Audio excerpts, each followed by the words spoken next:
recently I posted on my Twitter feed that it was Rihanna who decided that she was going to make the front page of her Twitter feed have Dr. King with some photoshopped gold teeth in his mouth, because apparently to her that's just so hilarious. She thinks that that's just cute. She swam over here after she fled from whatever island she came from, and now she's in the United States. Because I'm pretty sure that Rihanna would never make it a point to call herself doing some garbage like this about any of the Barbadian notable figures. And no shade, but I'm afraid I can't say icons when it comes to Barbadian notable figures, mainly because in order to be iconic, you gotta be known outside of just your local community. Those of us who came out of slavery in the United States, we create icons. You go to Derry, Ireland right now, and you will find a mural that shows John Hume, who was a noted Northern Ireland statesman. He had something to do with the cessation of hostilities there.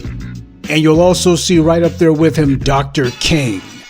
And when you ask the people, why the world you got Dr. King up there, they say, well, John Hume did for us what Dr. King did in the United States. We hold him as basically being as significant in Ireland as Dr. King proved himself to be in the United States and around the world. There's a number of other ethnic groups in this country, and yet, if I were to ask you to name for me some iconic person from the Latino community who all the world looks at and says, we hold this guy as being a singular icon, you wouldn't be able to name it. You want to know why? It's because they define themselves as white. And when you define yourself as white, well, you've basically erased yourself. In the islands that they come from, they have a Eurocentric culture that is out of control. They think it's cute to hate on blackness. And since nobody waves the flag for blackness higher or better than we do here in the US, of course these two pieces of garbage would hate on us the most. They hate us because they see everything that they're too weak to be. They see a people who in the face of oppression didn't run, we stood. But people like Rihanna and Nicki Minaj ran. So to compensate for their feelings of cowardice and failure, they attack us, the very people that they run to. Have you seen where Nicki Minaj is from, by the way? A new movement has sprung up on the island nation of Trinidad and Tobago, demanding an end to what's being called a plague of violence against women. 2020 was a brutal year in this nation of 1.4 million.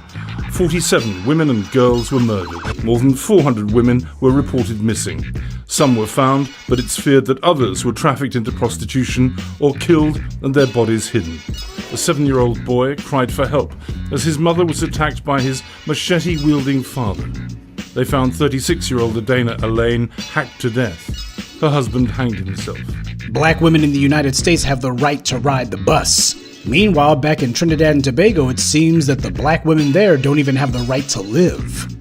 But I guess that Nicki Minaj was so busy trying to distract herself by attacking our icons, she just didn't have time to notice. They see people who, when they're faced with a culture that tries to demonize being black, we are unapologetically black. We don't apologize for it. We don't try to make people comfortable with it. We're black whether you like it or not. In fact, we hope you don't like it. We like making you uncomfortable. So if you're part of the black immigrant groups, if you're part of that branch of the family and you see this mess going on, you need to be calling it out. When people are calling themselves attacking those of us here in the US, they're actually attacking unapologetic blackness. That's what they're attacking.